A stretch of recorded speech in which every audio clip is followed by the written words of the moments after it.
ታሪካችን የሚጀምረው ሁሉም ሰው ምርጥ ለመሆን በሚፈልግበትና ብዙ ውድድር በሚኖርበት ታዋቂ ሁለተኛ ደረጃ ትምህርት ቤት ውስጥ ነው።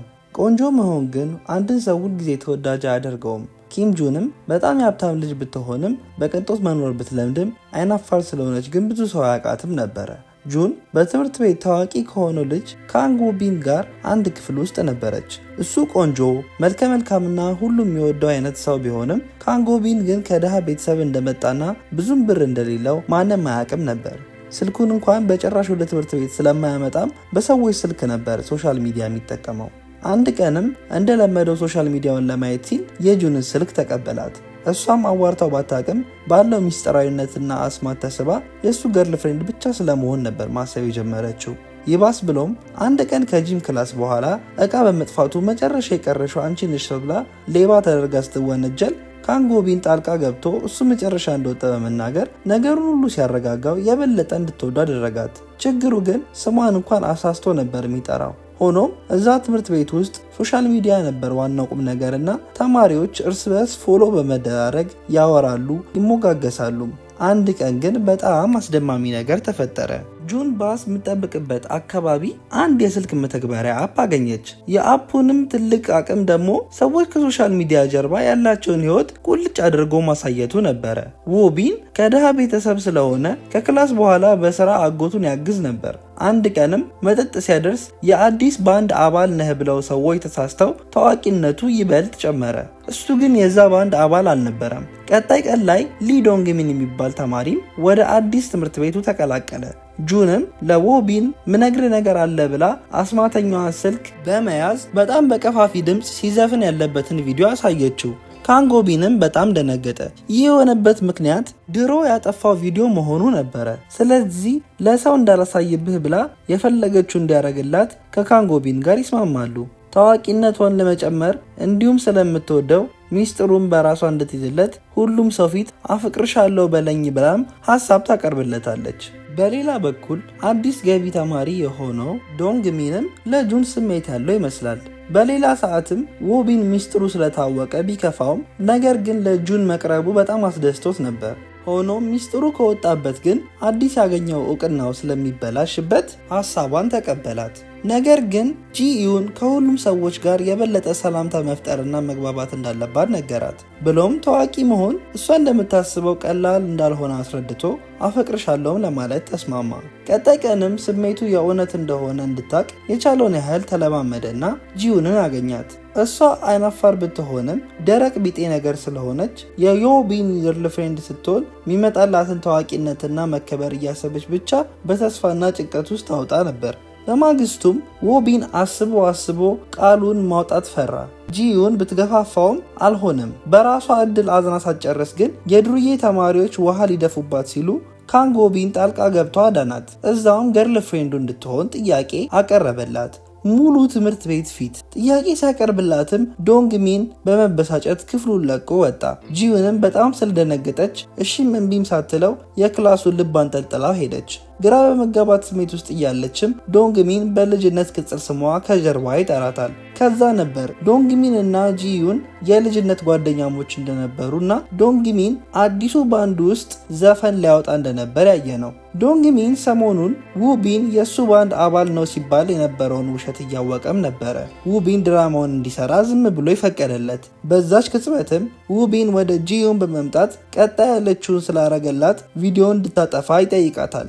እሷ ግን አሻፈረኝ በማለት አላጠፋም ብላ ቪዲዮንም አጠፋልህ ታዋቂ እንደሆንክ ያረጋገጠ ቀን ብቻ ነው አለችው።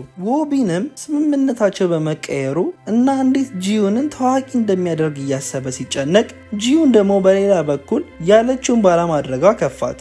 ቢን ስሜቱን ለመናገር ወሰነና ታዋቂ መሆኑ እንደሚያስጠላው ራሱንም የአንድ ዘፈን ባንድ አባል ነኝ እያለ መዋሸት እንደሰለቸው ነገራት። በሌላ ትዕይንትም ጂዩን ወደ ቤት ስትሄድ ጓደኛዋን ሞባንጎን ተማሪዎች ሲያስቸግሩ ትመለከታለች። ትምህርት ቤትም ዶንግሚን ጋር አብረው ለመብላት ቀጠሮ ትይዛለች። ሆኖም ሰሞኑን ከቢን ጋር በተፈጠረው ነገር ምክንያት የትምህርት ቤቱ ታዋቂ ሴት የሆነችው ሶሉሁ ጋር ጂዩንን ከታዋቂ ጓደኞቼ ጋር ምሳ መብላት ትፈልጋለሽ ወይ ብላ ጋበዘቻት። ጂዩንም ዶንግሚንን እዛው ነበር የረሳችው። አብረው እየሄዱም ሳሉ ዶንግሚን ተከተላቸው። ይህ ሁኔታ ግን ሶሉሁን አበሳጫት። ሁለቱ የትምህርት ቤቱ ታዋቂ ወንዶች ጂዩን ላይ ለምንድን የተጠለጠሉት ብላ በሷ መማረካቸው አልተዋጠላትም ነበረ። ውቢን ለጂዩን ያለውን ስሜት ለመረዳት ዶንግሚንን በሚያው የቅናት አስተያየት በጣም ማወቅ ይቻል ነበረ። ሆኖም አብሯት እንዳይሆን አጎቱ ማድረስ የነበረበትን መጠጦች እንዳሉ ደውሎ ነገረው። የዛን ቀን ምሽትም ስራውን እየሰራ ያለ ዶንግሚን አስቆሞ ባንድ ውስጥ ነኝ የሚለውን ውሸት እንደሚያውቅ ሲነግረው ጂዩን ሚስጥሩን ያወጣች መስሎት በጣም ተበሳጨባት። እሷ ግን ምንም ሳታቅ ከጓደኛዋ ጋር ሞቦንግ ጋር ካፌ ውስጥ ነበረች። ሆኖም ሜሴጅ ደርሶት ሞቦንግ ሊሄድ ሲል ተመሳሳይ ድርጊቶች ሲመቱት ጂዩን ትመለከታለች። ነገሩን ስታስቆምና ስታበርድ ግን አመሰግናለሁ ከማለት ታዋቂ የሆነበት መንገድ ይታወቅብኛል ብሎ የፈራው ሞቦንግ በእነዚህ ድርጊቶች እንደሆነ ሚስጥሩ እንዳይታወቅበት ጥርቅም አድርጎ ዘጋት። ትምህርት ቤትም ውቢን ሆነ ሞቦንጎ ሁለቱም ጂዩንን ፊት ነሷት። ስታስመስል የነበረችውም ሶሉሁ ስታስቀይማት ዶንግሚን ጂዩንን ተመለከተ። ወደ እሷ በመሄድም ካጽናናት በኋላ ከሰዎች ሐዘኔታ አትጠብቂ፣ ውቢን ከሚባል ውሸታምም ራስሽን አርቂ አላት። የዚህ ሰዓት ጂዩን በጣም ደነገጠች። ሌሎችም ከመስማታቸው በፊት ለዶንግሚን ውቢንን እንደምትወደውና እንዳይናገርበት ስትማጸን ውቢን ከጀርባ ይሰማታል። ከክላስ በኋላ ስትወጣም ሞቦንጉን እነዛው ድርጊቶች ሲያስጨንቁት ትመለከታለች። ዋናቸውንም ሊመታው ሲል ጂዩን አስቀመችው። ፍቅረኛው ላይ ሲማግጥ ያለበትን ቪዲዮ በአስማተኛዋ ስልኳ ስከፍትለት ፍቅረኛዋ ጮኸችበት። በዚህም ተናዶ ፍቅረኛው ላይ እጁን ሊያነሳ ሲል ጂዩን ስትገባ እሷንም ሊመታት ቃጣው። ቦቢን ግን ከየት መጣ ሳይባል ከኋላ ደርሶ ዱርዬውን እጁን በመያዝ ይቀጠቅጠዋል። ያኔ ውቢንና ሞቦንጉ ጂዩን ልትረዳቸው ብቻ እንደምትፈልግና ምን ያህል ደፋር እንደሆነች ተረዱ። በቀጣይ ቀንም ሁሉም ተማሪዎች ያተኩሩባት ጀመረ። ውቢንም ሚስጥራዊ ቦታቸው ጋር ጠብቋት ግንኙነታቸውን ካሰበ በላይ በጣም የሚያምርና ልዩ ሆኖ መቀጠል ጀመሩ። በዚህ ጊዜ ብቸኛው ተጎጂ ግን አንድ ዩንን ማጣት ማይፈልገው ዶንግሚን ብቻ ነበረ። ሚስጥራዊ መገናኛቸው ላይም በመምጣት ጂዩን ታዋቂ እንድትሆን ሊያግዛት እንደሚችል ሲነግራት ቀስ በቀስ በእሱና በቦንቢል መሃል ነገሮች መክረር ጀመሩ። ጂዩን ምን ማድረግ እንዳለባት ባታቅም ሁለት የትምህርት ቤቱ መልካም የሆኑት ወንዶች በሷ ምክንያት ሲጣሉና ሲኮራረፉ ማየቷ አስደስቷታል። ክላስ ውስጥም አዲስ ዜና ወጣ። በትምህርት ቤቱ ዝግጅት ላይ ሁሉም ተማሪ የሆነ ነገር ፈጥሮ ሶሻል ሚዲያ ላይ ፖስት እንዲያደርግና የበለጠ ላይክና ኮሜንት ያገኘው ፖስት አሸናፊ እንደሚሆን ብሎም ለየብቻ የሚሆን በግሩፕ ሽልማቱ $5 ሚሊዮን እንደሚሆን ተገለጸላቸው። ያለፈውን አመት ውድድር ሶዮ ብታሸንፍም ጂዩን ግን እያገኘችው ባለው አዲስ ዝና ይህን አመት እንደምታሸንፍ እርግጠኛ መሆን አልቻለችም ነበረ። ጂዩንም ይህን ውድድር ለማሸነፍ የውቢንና ዶንግሚን እርዳታ ብትጠይቅም ሁለቱ ግን እርስ በርስ እየተጣሉ ሊረዷት አልቻሉም። ቀጥ ብላም ወደ ሲኦል ሄዳ አብረው እንዲሰሩ ስትጠይቃት ግን ሳትጠብቀው ምን ነው ከኔ ጋር ጓደኛ ለመሆን እንደዚህ መለመን እኮ አይጠበቅብሽም ብላ ኩም አርጋት ሄደች። ውቢንና ዶንግሚንም በራሳቸው ዘበት ጨቃጨቁ። ውቢን ለድራማ ብቻ ሳይሆን ጂዩንን እንደሚወዳትና ደህና በሆኑም ከዚህ በኋላ እንደማያፍር ነገረው። ዶንግሚን ግን ተመሳሳይ ስሜት ስለነበረው ጂዩንን ማጣት አልፈለገም ነበረ። በዚህ ጊዜ ጂዩን አዲስ ሐሳብ ካጣችው ሴውሂው ጋር አንድ ላይ እንስራ ጥሪ ደረሳት። ፖስቱ ላይ ዳንስ ስላለው ተዘጋጅ ስትላት ለውቢን እንዲያስተምራት ጂዩን ጠየቀችው። ነገር ግን ውቢን ዳንስ ላይ ምንም ጎበዝ አልነበረም። ይህን የሰማው ዶንግሚን ግን ወዲያው የዳንስ ችሎታውን ማሳየት ጀመረ። ምንም ማለት ያልቻለው ውቢን ቆሞ አይኑን ሲያየው ነበረ። ሴውሂው ጊዜው በደረሰ ቁጥር የሚያረጋጉን ክብሎችን ደጋግማ እየወሰደች ነው። ውቢን ስለ ጂዩን ሲያወራትም የበለጠ እንድትናደድ አደረጋት። ቪዲዮንም ከሰሩት በኋላ በሰዎች ተቀባይነት ቢያገኝም የብዙዎች ግን አይን የነበረው ጂዩን ላይ ነው። ሴውሂው ተጨማሪ መድኃኒት በጣም ስለተጨነቀች ስትወስድ ግን ሰውነቷ በቅቶት ነበርና ፌንት አደረገች። እንደ ድል ሆኖ ጂዩን አይቷት በፍጥነት ወደ ነርስ ጋር ወሰዳት። ሲዮ እንደነቃችም መቋጠር ስላልቻለች ሁሉም ነገር ነገረቻት። ውቢንን እንደምትወደውና ፍቅሯንም ልገልጽለት ስጦታዎችን ሁላ ገዝታ አዘጋጅታለት የነበረ ቢሆንም ውቢን ግን እሷን የፍቅር ጥያቄ ከመጠየቅ ይልቅ ጂዩንን በመጠየቁ ሀዘኗ ሶሻል ሚዲያ ላይ ልትዘረግፍ ስትል ነበር ጂዩን ፖስት ያልተደረገውን አንበባ በጣም ጥፋተኝነት የተሰማት። በዚህም ምክንያት ለውቢን እንዲርቃት አስጠነቀቀችው። እምቢ ካለም ግን ሚስጥርን ለሁሉም ሰው እንደማጋራ እወቅ ብላ ዛተችበት። ዎቢንም ብትወደውም ስሜቶቿን ዋጥ አድርጋ በሐዘን ስትማቅቅ ዶንግሚን አይቶ ልጅ እያሉ ይጫወቱበት ወደ ነበረው ፓርክ ወሰዳት። ለሰዎች ብቻ ሳይሆን ስለራሷን በማሰብ ችግሮቿን እንድትጋፈጥ መከራትና እሷ ከብዙ ጊዜ ፈገግ ማለት ጀመረች። እንደጨረሱም ለመመገብ ወደ ካፌ ሲሄዱ በአጋጣሚ ዎቢን ራሱን ለማስተዳደር ምን እንደሚሰራ ተመለከቱ። ቢደናገጡም ቀናቸውን ቀጠሉና ዶንግሚን ከባንዱ ማናጀር በቀጣይ ቀን ስራቸው ስለሚለቀቅ እንዲመጣ ጥሪ ደረሰው። ቀጣይ ቀንም ትምህርት ቤቱ ሁሉ የቪሮክ ባንድ ላይ ዎቢን አለ ብለው በተመስጦ ሲጠብቁ አዲስ ዜና ወጣ። አዲሱ ዘፈን የሚያወጣው ቪሮክ ባንድ ካሉት 5 አባላቶች ውጪ ዎቢን የሚባል ሰው እንደሌለበት ተነገረ። የዚህን ጊዜ ስሟ እንዳይጠፋ ጂዩን ከዎቢን ጋር የተያያዘ ፖስት ያላትን ነገር እንዳለ ማጥፋት ጀመረች።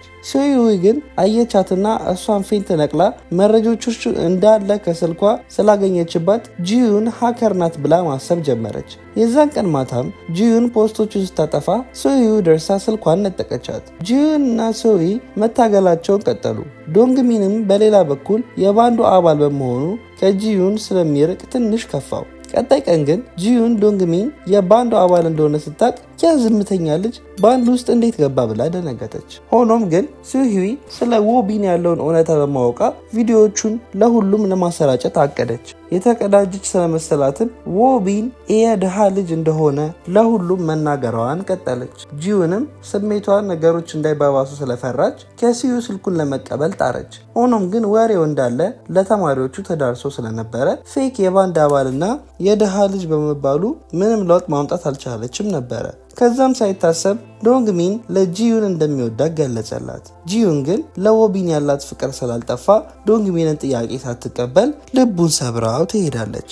ከዛ ቦታም በቀጥታ ጂዩንን ለማግኘት ስትሄድ ስለ ስልኩ ለማወቅ ቢፈልጉ ብዙ ሰዎች ታገኝና ስልኩ ችግሮችን ለመፍታት ብቻ እንደተጠቀመችበት ስትናገር ሱሂዊ ጣልቃ ገብታ ዎቢን የራሱን ጉዳይ በራሱ እንዲመልስና ውሸታም እንደሆነ ማጋለጥ ጀመረች። የዚህ ሰዓት ጂዩን ተስፋ ባለመቁረጥ የዎቢንን ሚስጥር መታገሏን ቀጠለች። ያኔ ግን ዎቢን አንድ ስራ ሰርቶ ጂዩንን አስገረማት። ያጠፋውን ጥፋትና የዋሸውን ውሸት ሁሉ የሚገልጽ ቪዲዮ ሰርቶ ዎቢን ለቀቀ። ሁሉም የክላሱ ተማሪዎችም ደሃና ሌባ እያሉ እሱን ማንቋሸሽ ጀመሩ።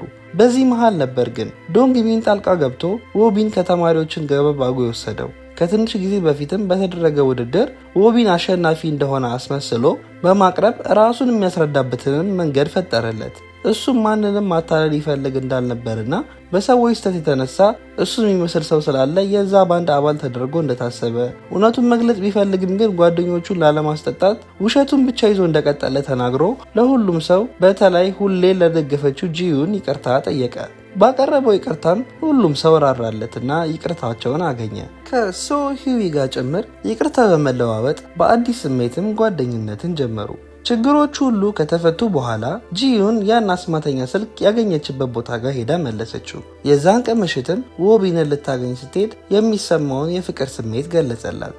ጂዩንም ስለ ታዋቂነትም ይሁን ስለ ገንዘብ ያላትን አስተሳሰብ ሁሉ ነገር ትታ ፍቅሯን አስበልጣ ተቀበለችው። እናም ከዛች ቀን ጀምሮ አብረው በሰላምና በፍቅር መኖር ጀመሩ። ፍቅራቸውንም ትምህርት ቤታቸው ውስጥ በኩራት ሲያሳዩ ዶንግሚን ሳይቀር አበረታታቸው። ታሪካችን የሚያሳየው ሁሉም ሰው ሰላምና ደስታን አግኝቶ እዚህ ላይ ሲያበቃ ነው። ይህን ታሪክ ከወደዳችሁትና ተመሳሳይ የሆኑ ድራማዎችን የምትፈልጉ ከሆነ ላይክ እና ሰብስክራይብ ማድረጋችሁን አትርሱ። እናመሰግናለን።